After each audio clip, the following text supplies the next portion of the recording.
Good morning, good afternoon, good evening, whenever you may happen to be tuning in. I am Brian Carpenter, sports editor of the Meriden Record Journal, and welcome to the Spring Record Journal Athlete of the Week series. Here we are on this mid-April morning, Aaron and I, and it's overcast, and we're both wearing shorts in desperate hopes that it's going to get warmer. It's been kind of a brisk start to the spring season, aside from a couple days last week, but hey, listen, we're a couple weeks in, and we do have some teams hot out of the gate. We got some kids hot out of the gate, and it all adds up to a fresh new slate of Record Journal Athlete of the Week nominations. Aaron, let's get after it. Where are we going to start? I'll tell you what, let's start out on the baseball diamond, because I think baseball, I think spring, I think baseball. Strike it, reverse it, vice versa. We've got some good baseball teams, and hey, as usual, team tearing it up in the Connecticut Technical Conference, of course, is Dave Cronin's Wilcox Tech Wildcats, as they are now called. And a guy doing very well for them right here. He was here for football. He's back for baseball. Mr. Brandon Alvarado. A is for Alvarado. A is for Ace. Brandon went out last Thursday morning. It's like 8 in the morning. Gets up, goes down to Whitney Tech. No hits, the inventors.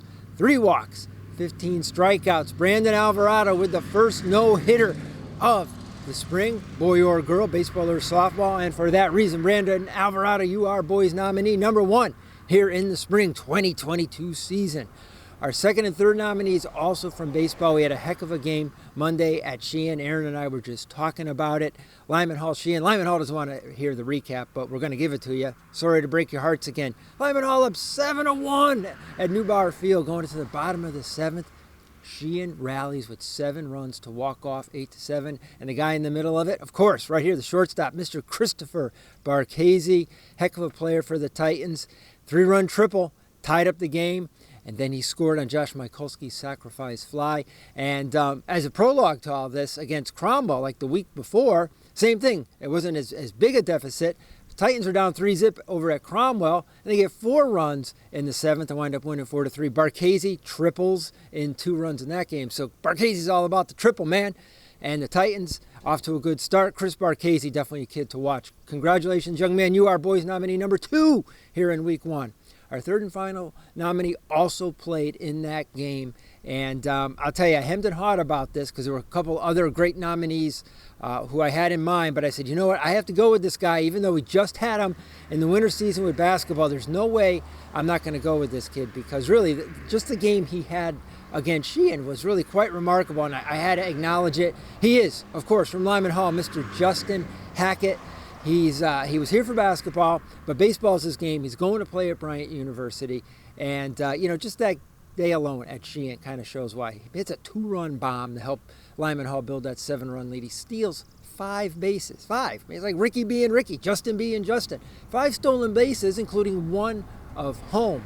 And, the game before that against Shelton over at Pat Wall, the Trojans walked off on that, courtesy of Justin Hackett's 2-run double, and he pitched a complete game. So you know what, Justin Hackett, you were here before, you're right back again, and that's just the way it's going to be. Justin Hackett, boys nominee number 3 in week 1. Okay, we're going to switch over to the girls. And with the girls, some of our best teams, of course, we always have good softball, and we also have some good lacrosse this year. And a couple teams, Southington, undefeated. Cheshire's always good. Sheehan, solid program. We're going to start with the girl to acknowledge a career milestone from Sheehan High School. Senior captain, Miss Jayna McKenzie. First 4 games of the season. Each of the first 4, she scored 6 goals.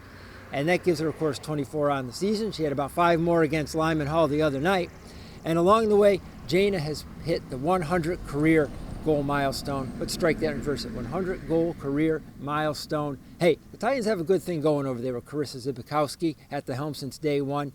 And Jayna McKenzie, big part of it. Congratulations, young lady. Girls nominee number 1 in week 1.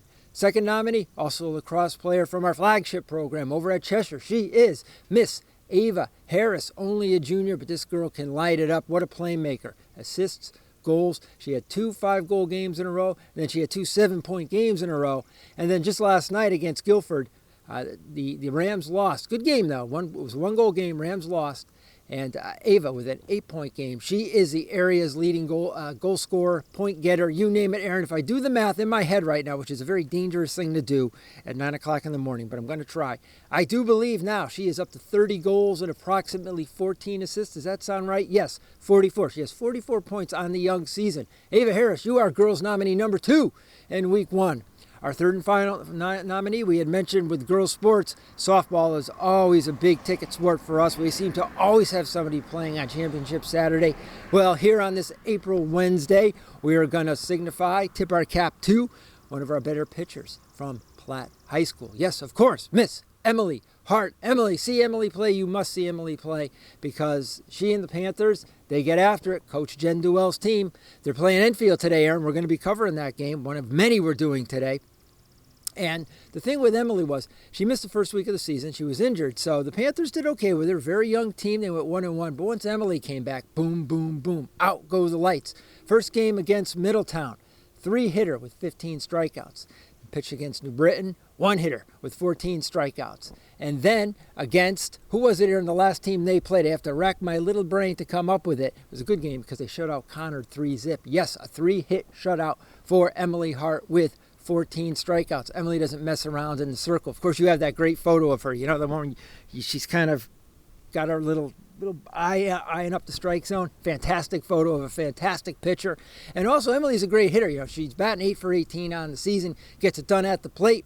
Gets it done in the circle. She's got a good team around her. Very interesting to see what Jen Duell's team can do this year. Of course, Scotty Oresco's Maloney Spartans, Davina Hernandez's Southington Blue Knights, the Wallingford teams, Cheshire. We got a lot of good clubs out there. And for now, Emily Hart is our third and final girls nominee here in week 1. All right, Aaron, on that note, I'm going to wrap it up because I tempted fate here with trying to do some math and some recent history. And I don't know how the kids do it, getting to school so early in the morning. But hey, when afternoon rolls around, evening rolls around, it's game time.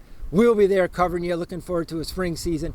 Looking forward to getting warmer. Aaron, I'm going in the house. I'm putting long pants on and another sweatshirt because I am so cold. And it's just a cold, cold morning. But we got a good hot plate of nominees for week 1. Please, it's Wednesday, 6 o'clock when you're seeing this. You can go online and vote myrecordjournal.com/athletes. Vote now, Sunday through midnight. We'll bring you the winners next week. And Aaron, we got some good ideas for some cold openings. I know we didn't have one today, which we should have because it's cold. And maybe just the cold itself was the cold opening. We'll be back with the full show next week and run our series through Memorial Day and then looking forward to some good postseason stuff in June. On that note, I'm going to take my leave of you. I am Brian Carpenter, sports editor of the Meriden Record-Journal. Look for the RJ day in, day out in the spring for full coverage of our area teams. We've been there. We'll be there. We'll be there again tomorrow. Be good.